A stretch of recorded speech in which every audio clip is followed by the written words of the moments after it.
उन्होंने तो बाद अपना गुरप्रेम सिंह हरियाणा किसान एकता वाले वो भी तैयार है ना।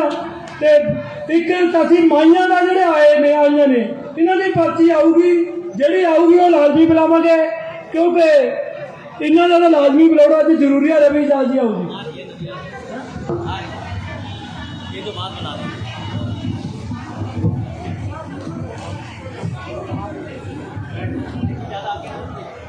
एक बार मेरे साथ कुछ जोरदार नारे लगाएंगे। किसान एकता जिंदाबाद, किसान एकता जिंदाबाद, काले कानून रद्द करो, काले कानून वापिस लो, हमारा भाईचारा जिंदाबाद, जो बोले सो निहाल। आज जो 5वें गुरु है, गुरु अर्जुन देव जी का शहादत दिवस है, बलिदान दिवस है, उनके चरणों में श्रद्धांजलि अर्पित करते हुए यहाँ टिकरी बॉर्डर की जो हमारी संचालन कमेटी के सभी हमारे सम्मानित नेतागण, संयुक्त किसान मोर्चा के यहाँ उपस्थित हमारे नेता और मेरे सामने बैठे मेरी माताएं, बहनें, पिता तुल्य बुजुर्गों, युवा साथियों और किसान बिरादरी के सरदारों और हमारे सभी मीडिया के साथियों, आज एक जत्था तो आया है सिरसा जिले से। हरियाणा किसान मोर्चा की अपील पर सभी बॉर्डरों पे और देश भर में गुरु अर्जुन देव जी की जयंती का शहादत दिवस मनाया जा रहा है। और दूसरा जो बड़ा जत्था आया है वो जो हमारी जींद जिला है हरियाणा का, और जहां की हमारी माताएं बहनें इस आंदोलन में झांसी की रानी की तरह काम करती हैं, उनका भी यहां पहुंचने पर बहुत बहुत अभिनंदन और स्वागत है। साथियों, आज एक बड़ी बात और है, आज आंदोलन के 200 दिन पूरे हो चुके हैं और सरकार ने हजारों कोशिश की है इस आंदोलन को तोड़ने की, बिगाड़ने की और हमें आउट करने की, लेकिन सारी साजिशें फेल हुई हैं। आज हमने दोहरा शतक लगा दिया है और सरकार को जो उसकी औकात दिखा दी है मोदी सरकार की। साथियों, क्योंकि वैक्सीन का जिक्र चलता है, अभी कहते हैं 2 वैक्सीन लगवानी है, सरकार कहती है कि नहीं कहती है। अभी बंगाल में इनका इलाज किया गया है और हमने 2 बड़ी वैक्सीन तैयार कर रखी हैं। अगर किसान की सह सम्मान घर वापसी नहीं हुई, 3 काले कानून रद्द नहीं हुए, एमएसपी का कानून नहीं मिला, तो 2022 में पहली वैक्सीन उत्तर प्रदेश में लगाएंगे और 2024 में दिल्ली में वैक्सीन लगाने का हिंदुस्तान काम करेगा। साथियों, आप लगातार 7वें महीने से सारे समस्याओं को जवाब देते हुए यहां डटे हुए हैं। ये जड़ें मजबूत हैं, हमारी बॉर्डर मजबूत है, तो देश भर में आंदोलन फैल रहा है। साथियों, हरियाणा में तो एक और बड़ी बात हुई।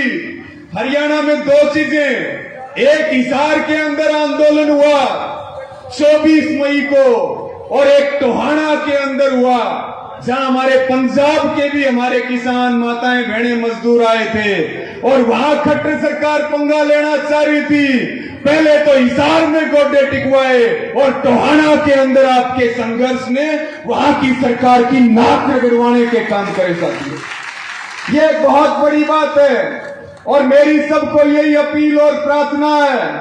आज जो है, आज इस आंदोलन के ऊपर पूरी दुनिया की नजरें हैं। आज इस आंदोलन के ऊपर एक एक हिंदुस्तानी की नजर है। कुछ लोग कहते हैं आंदोलन कितना लंबा चलेगा, हम तो एक ही बात कहना चाहते हैं, आंदोलन जितना लंबा चलेगा उतना बीजेपी का नाश होगा, कोई नाम लेने वाला नहीं बचेगा भारतीय जनता पार्टी का और उनके सहयोगियों का।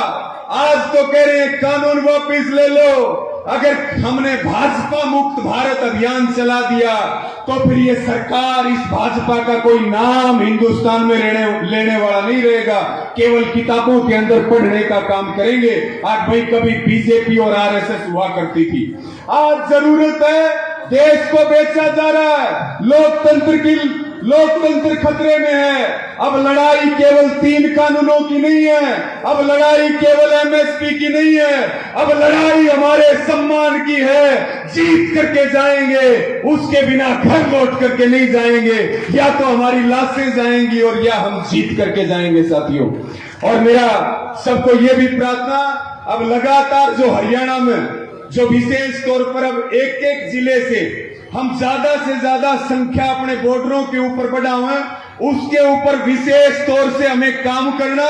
और हरियाणा वालों को और पूरे मोर्चे को भी इस बात के लिए हमारे एक एक युवा साथी को धन्यवाद है। आज 200 दिन हो चुके हैं। हरियाणा की जो सरकार है या भाजपा के लोग बैठे हैं हरियाणा में, उनको लॉकडाउन कर दिया है। मुख्यमंत्री तक का भी हेलीकॉप्टर हरियाणा में उतरने की नहीं दिया जाता, क्योंकि ये लोग इनका हुक्का पानी बंद कर रखा है। ये हमारी लाशों पे राजनीति कर रहे हैं, हमारा नाश करने पर तुले हुए हैं। इसलिए संकल्प ले रखा है संयुक्त किसान मोर्चा के आह्वान पर कि इनको अपने गांव में पैर नहीं रखने देंगे। और मैं यहां टिकरी बॉर्डर पर बताऊं, 10 मार्च को जो हरियाणा सरकार का अविश्वास प्रस्ताव आया था और जो एमएलए सरकार के साथ गए थे, अब तक हम बड़े 125 से ज्यादा प्रोग्राम जिसमें मुख्यमंत्री और उप मुख्यमंत्री तक के प्रोग्राम है, उनको फेल कर दिया है। उल्टे पांव उनको भागना पड़ा है हरियाणा से, वो सड़क के ऊपर आ नहीं सकते। तो इन्हीं शब्दों के साथ मैं पुनः गुरु अर्जुन देव जी की के शहादत दिवस पर उनके बलिदान को नमन करते हुए और आप सबके संघर्ष को नमन करते हुए हम पूरी मजबूती के साथ किसी अफवाह पे ध्यान ना दें। सरकार हजारों साजिशें करेगी, केवल और केवल जो संयुक्त किसान मोर्चा कहे, जो संयुक्त किसान मोर्चा कह देगा, तो फिर हम घेटी कटान तभी पीछे नहीं हटेंगे भाई। और कोई बात के ऊपर हम विश्वास नहीं करेंगे साथियों। ये भी मेरी आप सबको अपील और प्रार्थना, आपके संघर्ष को। और पूरा मैं विशेष रूप से जो हमारे यहाँ कमेटी है जो लगातार 7वें महीने से यहाँ सेवा दे रही, एक एक मेरे भाई बहन के लिए, बड़ों के लिए, उनका भी जोरदार अभिनंदन और स्वागत। आप सबका बहुत बहुत धन्यवाद और आभार।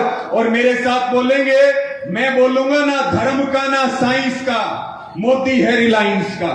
खटखड़ वाले तो इस नारे को जानते हैं सारे।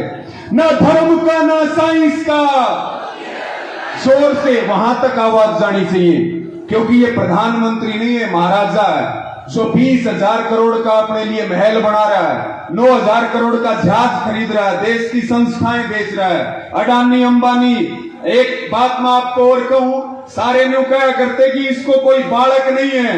मोदी के 2 बालक हैं, क्योंकि दत्तक पुत्र हैं, गोद ले रखे।